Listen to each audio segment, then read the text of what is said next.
প্রিয় লিসেনার্স, এবারের ঘটনাটি রবি ভাই সংগ্রহ করেছেন ওনার কাছের এক ছোট ভাইয়ের কাছ থেকে, যার নাম লিমন। তার বাড়িও কুষ্টিয়াতে, আর লিমন পেশায় একজন ড্রাইভার। মূলত ঘটনাটি ঘটেছিল তার ওস্তাদের সাথে, আর সেই ওস্তাদের নাম হাফেজ উদ্দিন। ওনার বাড়ি বাগেরহাটে।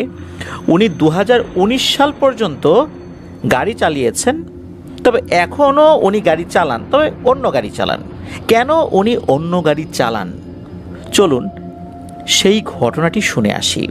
যারা অ্যাম্বুলেন্স রিলেটেড ঘটনা শুনতে পছন্দ করেন, আবার যারা হসপিটাল রিলেটেড ঘটনা শুনতে পছন্দ করেন, আমার মনে হয় তাদের জন্য এই ঘটনাটি একটি পারফেক্ট কম্বিনেশন হবে। কেন হবে? এই ঘটনার মধ্যে এই দুই জায়গার ভয়ানক বর্ণনাই রয়েছে। চলুন ঘটনায় চলে যাই। ঘটনাটি যখন ঘটে তখন সময়টা ছিল 2012। এই যে হাফেজউদ্দিন, মানে যিনি ওস্তাদ, উনি তখন সবে অ্যাম্বুলেন্স চালানো শুরু করেছেন। উনি যখন দেখলেন যে ওনার আশেপাশে যারা অ্যাম্বুলেন্স চালক রয়েছেন তারা বেশ ভালোই উপার্জন করেন, পরিশ্রম কম, উপার্জন বেশি, এই কারণে উনি একটি মাইক্রোবাসকে অ্যাম্বুলেন্সে রূপান্তরিত করেন।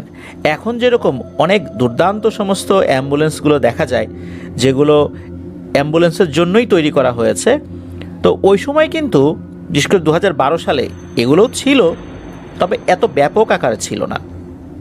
তখন এই সমস্ত উন্নত মানের অ্যাম্বুলেন্সগুলো আসছে কেবল। অধিকাংশ ক্ষেত্রে বা এখন এটা দেখা যায় যে বড় বড় মাইক্রোবাসগুলোকে বা ছোট মাইক্রোবাসগুলোকে অ্যাম্বুলেন্সে রূপান্তরিত করা হয়। ওনার মাইক্রোবাসটা মূলত অ্যাম্বুলেন্সে রূপান্তরিত করা হয়েছিল। প্রথমে যাত্রী টানতো, পরবর্তীতে এটাকে অ্যাম্বুলেন্সে রূপান্তরিত করা হয়। তো মূলত উনি ঢাকা মেডিকেলের সামনেই ট্রিপ মারার জন্য অপেক্ষা করতেন, যেটা এখনও দেখা যায়। ঢাকা মেডিকেলের সামনে অসংখ্য অ্যাম্বুলেন্সগুলো দাঁড়ানো দেখা যায়। উনিও এরকমটাই করতেন, তবে কখনো যে টুকটাক ঘটনা ঘটতো না তার সাথে, বিষয়টা এরকম না, ঘটতো, তবে এগুলোকে উনি পাত্তা দিতেন না। রাত 10টার কাছাকাছি হঠাৎ করে ওনার পরিচিত এক ওয়ার্ড বয় ওনাকে ফোন করেন। তো উনি জরুরি বিভাগ যেটা, সেখানে যান। সেই ওয়ার্ড বয় বের হয়ে আসেন, এসে বলেন যে ভাই, আপনি তো পরিচিত লোক, আপনাকে একটা ট্রিপ দিতে চাই। এটা পাবনার সাঁথিয়া উপজেলার একটা গ্রামে যাবে। তখন উনি জানতে পারলেন যে এটা মূলত সুস্থ রোগী নয়, বরং এই রোগীটা মারা গিয়েছে, মানে লাশ নিয়ে যেতে হবে। ওই ওয়ার্ড বয় লাশের সাথে থাকা বা সাথে আসা ওই ব্যক্তির ছোট ভাই, মানে ওই লাশ যার, তার ছোট ভাইয়ের সাথে পরিচয় করিয়ে দেন। তো তার সাথে কথাবার্তা হয়।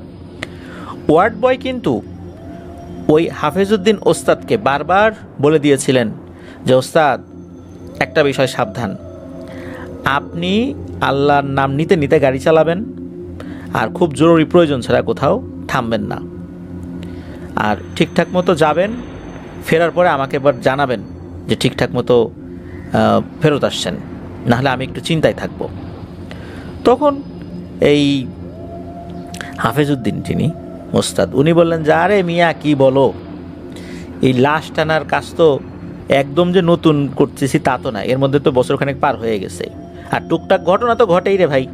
এগুলো নিয়ে এত উদ্বিগ্ন হলে, এত ভয় পেলে তো এই অ্যাম্বুলেন্স চালানো যাবে না। এগুলো জেনে বুঝেই অ্যাম্বুলেন্স চালাতে নামছি, আর এ সমস্ত ঘটনা ঘটে তা আমি জানি। এখন দ্রুত লাশটার যে সমস্ত ফর্মালিটিস আছে শেষ করে বুঝাই দাও, চলে যাই। আর যেহেতু সাথিয়া যাইতে হবে, পথ তো একদম কাছে না, যমুনা সেতু পার হয়ে যেতে হবে। অল্প সময়ের মধ্যেই মোটামুটি লাশের যে ফর্মালিটিসগুলো ছিল হসপিটাল কর্তৃপক্ষ সেটা সম্পূর্ণ করে লাশটা বুঝিয়ে দেন। এরপর ওয়ার্ড বয় সহযোগিতাতেই ওই লাশের সাথে আসা তার ছোট ভাই, তারপর ওয়ার্ড বয়, তারা ধরে অ্যাম্বুলেন্সে লাশটি তুলে দেন। অন্য কোনো আত্মীয় স্বজন ছিল না, শুধু ওই লাশের সাথে থাকা ওই ছোট ভাই তিনি ছিলেন। তিনিও কিন্তু ড্রাইভার সাহেবকে বারবার বলে দিয়েছিলেন যে ভাই, আপনি কিন্তু খুব জরুরি প্রয়োজন ছাড়া, জরুরি প্রয়োজন বলতে ওয়াশরুমে যাওয়ার দরকার হয়েছে, ক্ষুধা লেগেছে, এই সমস্ত কারণে গাড়ি থামানো যাবে, তবে সেটা মানুষজনবিহীন কোনো জায়গায় না। আর আমি না বলা পর্যন্ত কোথাও কোনো গাড়ি থামাবেন না। হাফেজউদ্দিন যিনি, উনিও সম্মতি দিলেন, ঠিক আছে ভাই চলেন। লাশটা পেছনে রাখা হয়েছে, আর তার পাশেই ছোট ভাই বসে আছে। ওনার কাছে ছোট একটা কোরআন শরীফ ছিল, উনি সেটা পড়ছিলেন, বিভিন্ন দোয়া দরুদ পড়ছিলেন, গুনগুন করেই উনি পড়ছিলেন। তো এভাবেই চলছে। এছাড়া কিন্তু গাড়িতে অন্য কোনো লোক ছিল না, মানে ওনার যে হেল্পার থাকবেন বিষয়টা এরকম ছিল না আর কি। উনি একাই তখন ছিলেন, হাফেজউদ্দিন আর লাশ, আর লাশের সাথে আসা সেই ছোট ভাই। তো গাড়ি ঠিকঠাক মতোই ঢাকার যে এরিয়াটা, এটা পার করে, সাভার এরিয়া পার করে, গাজীপুর এরিয়া পার করে, টাঙ্গাইল পার হয়ে যখন যমুনা সেতুতে উঠবে বা উঠে গেছে, তখন থেকেই মূলত সমস্যাটার সূত্রপাত হয়। হঠাৎ করেই এই হাফেজউদ্দিন ওস্তাদ উনি ওনার গাড়ির লুকিং গ্লাসে একটা দৃশ্য দেখতে পান। গাড়ি কিন্তু তখন যমুনা সেতুর উপর দিয়ে চলছে, আশেপাশে কিন্তু অনেক গাড়িও আছে, এরই মধ্যে একটা ট্রেনও পার হয়ে গেল, এটা উনি দেখলেন। উনি খেয়াল করলেন যে গাড়ির একদম পেছন সাইডে মনে হচ্ছে যে সোনালি রঙের টাইপের কোনো একটা কাপড় উঠছে। যদি পেছন দিকে কোনো কাপড় বাঁধা থাকে এবং গাড়ি চলতে থাকে, তখন কাপড়গুলো যেভাবে উঠতে থাকে ঠিক ওই রকম। অনেক সময় দেখা যায় লাশের গাড়ির সাথে একটা লাল কাপড় বাঁধা থাকে, যাতে করে পেছনে থাকা কোনো গাড়ি বুঝতে পারে যে এটা লাশের গাড়ি। আবার লাশের গাড়িগুলো সাধারণত দেখা যায় যে ট্রাফিক পুলিশ সাধারণত ছেড়ে দেয়, দ্রুত ছেড়ে দেয়, এটা বোঝানোর জন্যই মূলত লাল কাপড় বেঁধে দেওয়া হয়। কিন্তু ওনাদের গাড়িতে কোনো লাল কাপড় বাঁধা না থাকলেও পেছনে কেন এই কাপড়টা চলে আসলো, ঘটনাটা কি? প্রথমে এই হাফেজউদ্দিন ওস্তাদ উনি চিন্তা করলেন যে আমার গাড়ির মধ্যে কি এই টাইপের কোনো কাপড় ছিল না, তো এরকম তো কোনো কাপড় ছিল না। তাহলে উনি লুকিং গ্লাসে কেন ওই কাপড় উঠতে দেখছেন? উনি আবার ওই যে পেছনে থাকা ছোট ভাইকে বললেন যে ভাই, আমি তো দেখছি লুকিং গ্লাসে যে পেছনে একটা কাপড় উঠছে, দেখেন তো ঠিকঠাক আছে কিনা, পেছনে আসলেই কোনো কাপড় উঠছে কিনা। তখন ওই ছোট ভাই কোরআন শরীফ পড়া থামিয়ে উনি আবার উকি দিয়ে দেখার চেষ্টা করলেন। তো উনি বললেন যে না তো ভাই, কোনো কাপড় তো উঠছে না, আপনি যেহেতু লুকিং গ্লাস এটা দেখতে পাচ্ছেন, সুতরাং আপনি এই দিকে তাকায়েন না, এদিকে খেয়াল করেন না, আপনি সোজা গাড়ি চালিয়ে যান। তো উনি এই কথা মেনে নিলেন, সোজা গাড়ি চালানো শুরু করলেন। যথারীতি অল্প সময়ের মধ্যেই যমুনা সেতু পার হয়ে গেলেন। যমুনা সেতু পার হওয়ার পর বিভিন্ন হাইওয়ের যে রেস্টুরেন্টগুলো সেগুলো কিন্তু রয়েছে। তখন এমন একটা রেস্টুরেন্টে ওনারা গাড়ি থামালেন। গাড়ি থামানোর পর হালকা নাস্তা সেরে নিলেন, ওয়াশরুমে গেলেন, হাত মুখ ধুয়ে নিলেন, অজু করে নিলেন সবাই। এরপর আবার গাড়ি চালানো শুরু করলেন। তো যখন গাড়ি চালানো শুরু করেছেন, তখন এই যে ড্রাইভার সাহেব উনি বলছেন যে এদিক দিয়ে একটা শর্টকাট রাস্তা আছে সাথিয়া যাওয়ার জন্য, বনপাড়া হয়ে যেতে হবে। তখন কোনোভাবেই এই যে লাশের যে ছোট ভাই সে রাজি হচ্ছে না, বলছে না ভাই ওইদিক দিয়ে যাওয়া যাবে না, সমস্যা আছে, আপনি বুঝতে পারছেন না, আমি এত কিছু বলতে আপনাকে এখন পারবো না, আপনি ওই পথ দিয়ে যায়েন না, আমি যেই পথ দিয়ে যেতে বলি সেটা দিয়ে আপনি যান। এখন ড্রাইভার সাহেব বলছে যে ওইটা তো আরও তাড়াতাড়ি যাওয়া যাবে, যেহেতু আপনি বিভিন্ন সমস্যার কথা বলছেন, তাহলে তো এই পথ দিয়ে গেলেই সুবিধা হয়। কিন্তু না, ওই ছোট ভাই কোনোভাবেই সেটা মেনে নিচ্ছেন না, বলছে না ভাই ওই পথে আরও বিপদ হতে পারে, আপনি ওই দিক দিয়ে যাবেনই না, আমি যে দিক দিয়ে যেতে বলি ওই দিক দিয়ে যান। তখন কি আর করা, ছোট ভাইয়ের কথাই মেনে নিয়ে ড্রাইভার সাহেব হাফেজউদ্দিন উনি সেই পথেই গাড়ি চালাতে শুরু করেন। মূলত ড্রাইভার সাহেব যেই জায়গাটাতে যেতে চেয়েছিলেন, মানে যেই রাস্তা দিয়ে, সেটা হলো হাটিকুমড়া থেকে বনপাড়া ওঠা যায় শর্টকাট একটা রাস্তা। কিন্তু ওই লাশের ছোটো ভাইয়ের আপত্তিতে উনি আর ওই দিক দিয়ে যান নাই, যেহেতু গাড়ি ভাড়া করছেন ওনাদের কথাই শুনতে হবে, এরকম একটা বাধ্যবাধকতা তো রয়েছেই। এই কারণে ওনারা চলন বিলের সাইড দিয়ে যাওয়া শুরু করলেন। তো যখন যাচ্ছিলেন হঠাৎ একটা নির্জন জায়গায় চলে আসলেন। নির্জন জায়গা বলতে দিনের বেলা ওই দিক দিয়ে গাড়ি ঘোড়া চলাচল করে, বিশেষ করে রাতের বেলাও যে চলে না তা না, তবে রাতের বেলা নাইট কোচগুলো চলাচল করে। হঠাৎ করেই আকাশে মনে হলো বিজলি চমকে উঠল। বিজলি চমকে উঠতেই পারে, সময়টা এরকম মে মাস ছিল, মে মাসের মাঝামাঝি এরকম একটা সময় আর কি 2012 সালের। তখন তো আকাশে মেঘ থাকা বা বৃষ্টি থাকা অনেকটাই স্বাভাবিক আর কি। তো এই চিন্তা করে বিষয়টাকে ওনারা অস্বাভাবিকভাবে নেন নাই। কিন্তু এরপর যেটা ঘটা শুরু করে, এটাতে ড্রাইভার সাহেব এবং ভেতরে থাকা লাশের ছোট ভাই খুব চমকে যান। হঠাৎ করে কি হয়, এই মাইক্রোবাস তথা অ্যাম্বুলেন্সের সামনে যে কাঁচ রয়েছে, এই কাঁচের উপর ধপাস করে এসে একটা কাক পড়ে। তবে দেখে মনে হচ্ছিল কাকটা মৃত। কাকটাকে কিভাবে সরানো যায়? তখন গাড়ির সামনে কিন্তু আমরা দুটো স্টিক দেখতে পাই। বৃষ্টি হলে এই স্টিকটা একবার এপাশে যায়, একবার ওপাশে যায়। এটা একটা বিশেষ নাম রয়েছে। তো ওইটা দিয়ে ওই কাকটাকে উনি সরাতে সক্ষম হয়েছিলেন। যদিও বা ওই জিনিসটা তো খুব হালকা, আর কাকের বডি তো ভারী, তারপরেও এটা সম্ভব হয়েছিল আল্লাহর রহমতে। সমস্যা দেখা দিল প্রথম কাকটা সরানোর পর আর একটা কাক এসে গাড়ির কাঁচের উপর ধপাস করে পড়ল। এটাও মৃত কাক, নড়াচড়া করছে না। এবারও উনি চেষ্টা করলেন সেটাকে সরিয়ে দেওয়ার। সেটাকে সরানোর আগেই আবার আর একটা কাক এসে পড়ল। মনে হচ্ছে কেউ মৃত কাকগুলোকে ছুঁড়ে ছুঁড়ে গাড়ির কাঁচের উপর ফেলছে।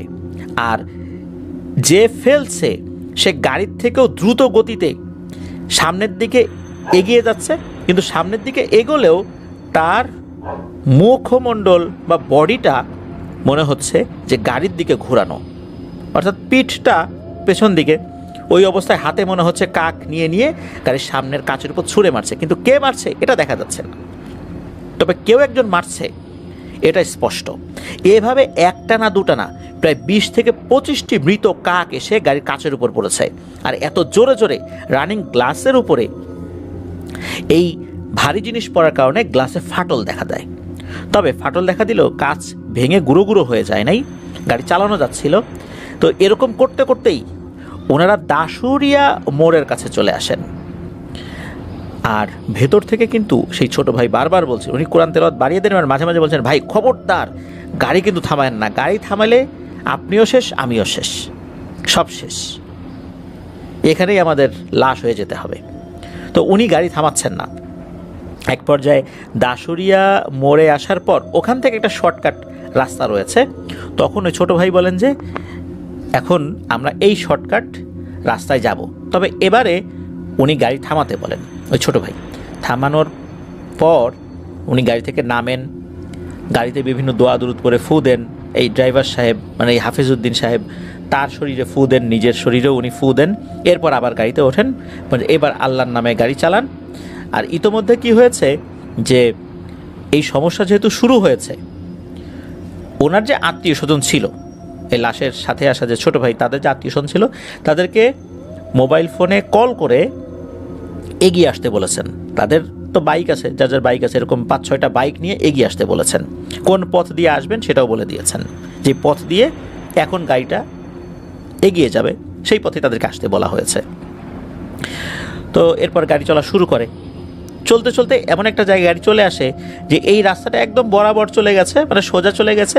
রাস্তার দুই ধারে অনেক ধানি জমি রয়েছে, ওই দিক দিয়ে গাড়ি চলা শুরু করেছে।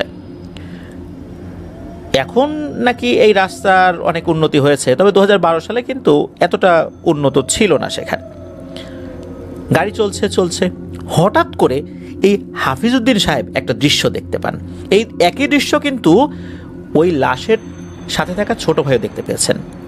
দেখা যায় যে একজন বৃদ্ধ আর একজন বৃদ্ধা আস্তে আস্তে খুব স্লো হেঁটে হেঁটে রাস্তা পার হচ্ছে। দূর থেকে গাড়ির আলোতে এই দুইজনকে দেখতে পেয়ে গাড়ির স্পিডটা স্লো করে দিয়েছেন।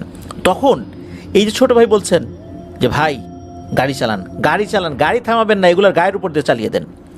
তখন এই হাফিজউদ্দিন সাহেব বলছেন, কী রে ভাই, কী কথা বলেন এগুলা, এই দুইজন বৃদ্ধ লোকের উপর দিয়ে আমি গাড়ি চালাই দেব, এটা তো হয় না। তখন ওই ছোট ভাই বলছেন যে না ভাই, আপনি যেটা দেখছেন সেটা ঠিক না, এরা বৃদ্ধ নয়, এরা আমাদেরকে মারার জন্য আসছে, চালান চালান। এখন হয় কি যে হাফিজউদ্দিন সাহেব উনি এই বিষয়টা মেনে নিতে পারছিলেন না। যেটা কিভাবে সম্ভব, এতক্ষণ যেটা হচ্ছিল, কিন্তু আমি কিভাবে জলজান্ত দুটো মানুষের গায়ের উপর দিয়ে গাড়ি উঠাই দিই। আর এরপরে এখানে হই হট্টগোল বেঁধে যাবে, তখন তো পাবলিকে এসে গণপিটুনি দিয়ে মেরে ফেলবে, সব শেষ।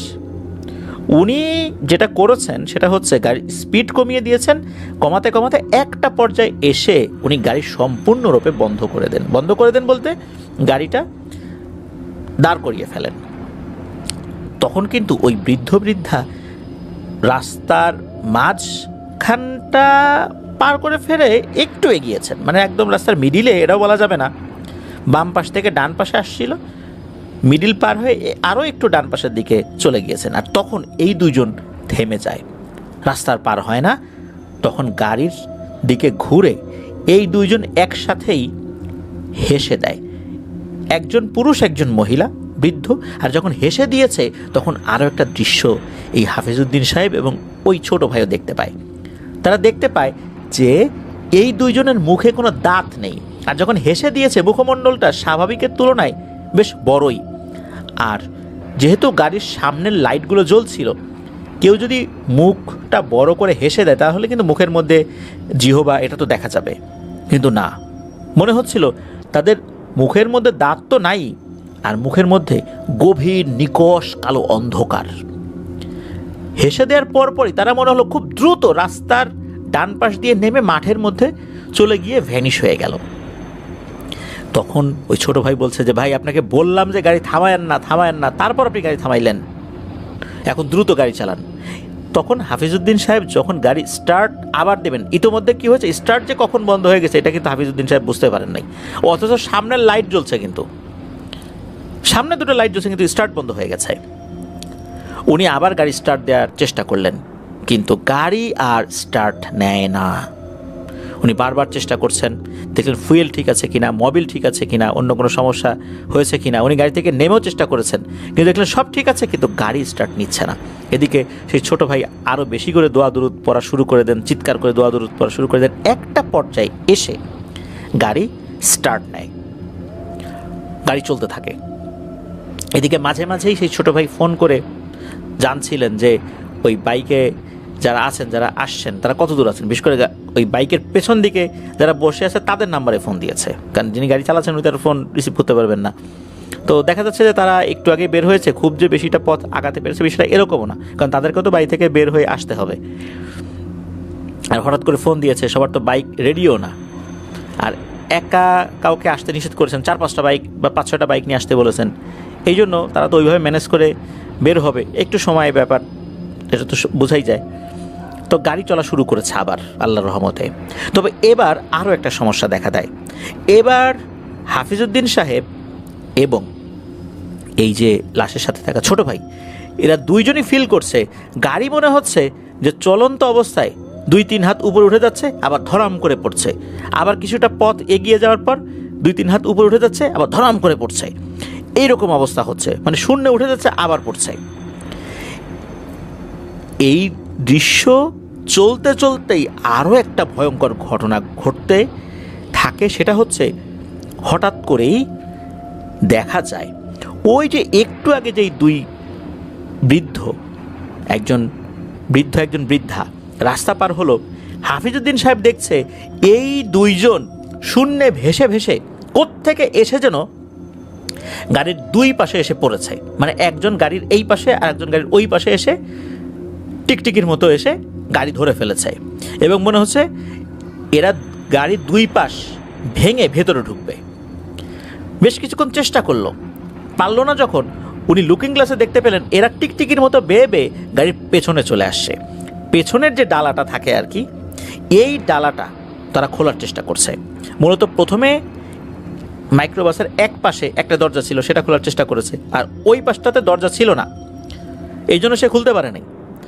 কিন্তু পেছন দিকে আর একটা ডালা থাকে যেটা খোলা যায়, বিশেষ করে অ্যাম্বুলেন্সগুলোতে এটা থাকে, অন্য গাড়িতেও থাকে।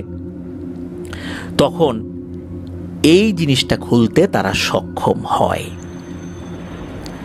যখন এটা খুলেছে, খোলার সাথে সাথে এই দুটা অবয়ব হিট হিট করে গাড়ির ভিতরে ঢুকে পড়েছে। আর তখনই এই যে লাশের সাথে থাকা ছোট ভাই, সে প্রচণ্ড জোরে এক চিৎকার দিয়ে সেন্সলেস হয়ে পড়ে যায়। এরপর তার কিছু মনে নাই। আর এমত অবস্থায় উনি দ্রুত গাড়ি হার্ড ব্রেক করে গাড়ির থেকে নেমে দিয়েছেন এক দৌড়। হঠাৎ করেই ওনার মাথায় প্রচণ্ড এক আঘাত লাগে, কোনো ভারী কোনো কিছুর সাথে উনি ধাক্কা খেয়েছেন বলে মনে হয়। এরপরে ওনার আর কোনো সেন্স নাই। ওনার যখন সেন্স ফেরত আসে তখন উনি দেখতে পান উনি একটি বাড়িতে শুয়ে আছেন, আর ওনার পাশে সেই ছোট ভাইটাও রয়েছে, ওই লাশের সাথে আসা যে ছোট ভাই সেও রয়েছে, আশেপাশে অনেক লোকই রয়েছে। তখন উনি জিজ্ঞেস করেছেন যে আমি কিভাবে এখানে আসলাম। তখন ওই ছোট ভাই প্রথমে একটু রাগান্বিত কণ্ঠেই বলেন যে ভাই, আপনাকে কতবার করে বললাম আপনি গাড়ি থামায়েন না, আপনি ওখানে থামানোর কারণেই যে বিপদে আমরা পড়েছি, এই বিপদটা একটা অপূরণীয় ক্ষতি করেছে, আর আমাদের জীবন যে চলে যায় নাই আল্লাহর কাছে এটাই শুকরিয়া। এরপর ওই ছোট ভাই বলতে থাকেন যে ওই ঘটনার পর যখন সেন্সলেস হয়ে ওনারা পড়ে গেছেন, বিশেষ করে একজন তো মাথায় আঘাত লেগে সেন্সলেস হয়ে গেছে, তার আগেই তো ছোট ভাই সেন্সলেস হয়ে গেছে। আবার হয়েছে কি, ওই যে বাইক নিয়ে যারা আসছিল তারা যখন ওই পথ দিয়ে আগাতে আগাতে এসেছে তখন দেখে যে দূরে একটা মাইক্রোবাস দেখা যাচ্ছে, কিন্তু মাইক্রোবাসের আগানোর কোনো লক্ষণ দেখা যাচ্ছে না। তখন ওনারা এগিয়ে যখন মাইক্রোবাসের কাছে আসছেন দেখেন যে মাইক্রোবাসের ভেতরে ওই ছোট ভাই অজ্ঞান হয়ে পড়ে আছে। তখন তাকে জ্ঞান ফেরানো হয় পানির ছিটা টিটা দিয়ে, ওই গাড়ির ভিতরে পানি ছিল সেই পানির ছিটা দেওয়া হয়। এরপর ড্রাইভার সাহেবকে খোঁজা হয়। ড্রাইভার সাহেব কাছাকাছি ছিলেন, মূলত উনি ওই পা ফসকে পড়ে গিয়েছিলেন। পড়ে যাওয়ার পর ওই মাটিতে থাকা কোনো একটা ভারী জিনিসের সাথে ওনার মাথায় ধাক্কা লাগে। মূলত উনি দাঁড়ানো অবস্থায় ধাক্কা লেগেছে, বিষয়টা এরকম না। তো ওখান থেকে তাকে উদ্ধার করা হয়, মাথায় বেশ আঘাত পেয়েছিলেন। আর গাড়ির মধ্যে কোনো লাশ ছিল না। এখন লাশ নাই, লাশ কোথায় গেল? ওনারা তন্ন তন্ন করে খুঁজতে থাকেন লাশ কোথায় গেল। এদিকে হয় কি, যারা আসছেন বাইক নিয়ে এদের মধ্যে একজন আবার গাড়ি চালাতে জানতেন। ড্রাইভার সাহেবকে গাড়িতে তোলা হয়, ছোট ভাইকেও তোলা হয়। তখন ওনারা গাড়ি আস্তে আস্তে আগাচ্ছেন এবং খোঁজার চেষ্টা করছেন কোথায় এই লাশটা নিয়ে যেতে পারে, লক্ষণ খুঁজছেন। মোটামুটি ওনারা 7 থেকে 8 কিলোমিটার খুব স্লো গাড়ি চালিয়েছেন। আর ওই যে বাইক নিয়ে যারা আসছেন ওনারাও তো পেছন পেছন আসছেন, চিন্তা করছেন কোথায় যেতে পারে কোথায় যেতে পারে। 7-8 কিলোমিটার দূরে একটা জায়গায় দূর থেকে মনে হয়, কারণ ওনারা আবার ওই বাইক জায়গায় জায়গায় থামিয়ে বাইকের যে হেডলাইট রয়েছে এই হেডলাইটের আলোটা ওই বাইকের সামনের যেই হ্যান্ডেলটা রয়েছে এটা ঘুরিয়ে ঘুরিয়ে ধান ক্ষেত, আশেপাশে তো অনেক ধান ক্ষেত রয়েছে, সেখানে দেখার চেষ্টা করছেন। একটা জায়গায় মনে হলো একটা জায়গায় ধান ক্ষেত বেশ এলোমেলো। তো ওই জায়গাতে ওনারা অনুসন্ধানের জন্য নেমে পড়েন। ওখানে গিয়েই লাশটা পাওয়া যায়। আর লাশটা যখন পাওয়া যায় লাশের শরীরে কোনো কাপড় চোপড় ছিল না, তবে লাশের বুকের উপর বেশ বড় একটা গর্ত দেখা যাচ্ছিল, আর লাশের চোখ দুটো উপড়ানো ছিল। ওই অবস্থাতেই লাশ দুটো লাশটা তোলা হয়, তারপরে বাড়িতে ফেরত আনা হয়, দ্রুত দাফন কাফন করা হয়। তবে যারা গোসল করাচ্ছিলেন তারা বলেছেন এই লাশের মধ্যে হৃৎপিণ্ডটা নাই আর চোখ দুটোও নাই। লাশ দাফন কাফন করা হয়। আর এরপরে মূলত ওই যে ওনার জ্ঞান ট্যান ফিরেছে, তখন উনি বলেন যে আসলে ঘটনাটা কি। তখন ওই বাড়ির লোকজন, বিশেষ করে ছোটো ভাই বলেন যে এই যে ব্যক্তি, ওনার ডাক নাম হচ্ছে শফিক। স্থানীয়ভাবে উনি শফিক ভিপি নামে পরিচিত ছিলেন। ভিপি বলতে যে ভাইস প্রেসিডেন্ট আর কি। তবে উনি কি কোনো কলেজের ভিপি ছিলেন না কি ছিলেন, কেন তাকে ভিপি বলা হয় এই বিষয়ে অবশ্য এই যে যিনি ঘটনা রবি ভাইকে দিয়েছেন লিমন ভাই, উনি বলতে পারেন নাই। তবে লোকালি তিনি শফিক ভিপি নামেই পরিচিত। তো এই যে শফিক ভিপি যিনি, উনি একজন কবিরাজের সহযোগী ছিলেন। এই কবিরাজ ওনার মৃত্যুর 17 থেকে 18 দিন আগে রহস্যজনকভাবে মৃত্যুবরণ করে তার বাড়িতে। তবে জানা যায় যে উনি কোনো এক সাধনা করতে গিয়ে বিপদে পড়ে মারা গিয়েছিলেন। কোনো প্যারানরমাল এন্টিটি তাকে নৃশংসভাবে হত্যা করেছে। মূলত এর পরেই এই শফিক ভিপি উনি খুব আতঙ্কগ্রস্ত হয়ে পড়েন। নিজের ঘরে নিরিবিলিভাবে উনি থাকতে পছন্দ করা শুরু করেন, মানুষ থেকে কম মেশা শুরু করেন আর কি, মানুষের সাথে খুব আতঙ্কগ্রস্ত হয়ে উনি পড়েন আর কি। আর কবিরাজ যে সমস্ত অপকর্মগুলো করতো উনি তার অন্যতম সহযোগী ছিলেন আর কি, উনি কাজগুলো এগিয়ে দিতেন। এখন ওনার উপর তো বিপদ আসতে পারে, এই জন্য উনি খুব নিরিবিলি জীবনযাপন করা শুরু করেন। এর মধ্যে একদিন রাতের বেলা এক চিৎকার শুনে এই শফিক বিবির ছোট ভাই, মানে এই যে লাশের সাথে আসা যে ছোট ভাই, উনি দরজা ভেঙে তার ভাইয়ের ঘরে ঢুকে দেখেন এক বীভৎস দৃশ্য। সেটা হচ্ছে এই শফিক বিবির হাতের যেই অংশটা, এই অংশটা মানে পুরো কাঁধ থেকে আমাদের হাতের আঙ্গুল পর্যন্ত, দুই হাতই মনে হচ্ছে যে এটা যেই দিকে আসলে ঘুরে থাকে, আমাদের বুক বরাবর ঘুরে থাকে, এইটা পিঠ বরাবর ঘুরিয়ে দেয়া। পায়ের অবস্থাও একই রকম, মনে হচ্ছে হাড় ভেঙে উল্টো দিকে ঘুরিয়ে দিয়েছে। আরও ভয়ঙ্কর ব্যাপার হচ্ছে তার মাথাটাও উল্টো দিকে ঘুরিয়ে দেয়া।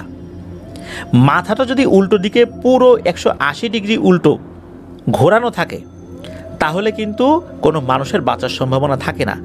আর এখানেই সবচেয়ে বড় অদ্ভুত ব্যাপার, সেটা হলো ওই শফিক বিবি তখনও জীবিত ছিলেন, কথা বলতে পারছিলেন না, চোখ দুটোতে আতঙ্কের ছাপ ছিল। ওই অবস্থাতেই তাকে দ্রুত উদ্ধার করে পাবনা সদর হসপিটালে নিয়ে যাওয়া হলে তারা বলেন যে এই লোকের শরীরে হাত দেওয়া যাবে না, অন্যান্য অঙ্গ প্রত্যঙ্গে হাত দেওয়া গেলেও তার ঘাড়ের অংশে কোনোভাবে হাত দেওয়া যাবে না, কারণ এটা অনেক পরীক্ষা নিরীক্ষা করতে হবে, কারণ ঘাড় যদি এভাবে ঘুরে যায় কারো বেঁচে থাকারই কথা না, কিন্তু উনি জীবিত আছেন।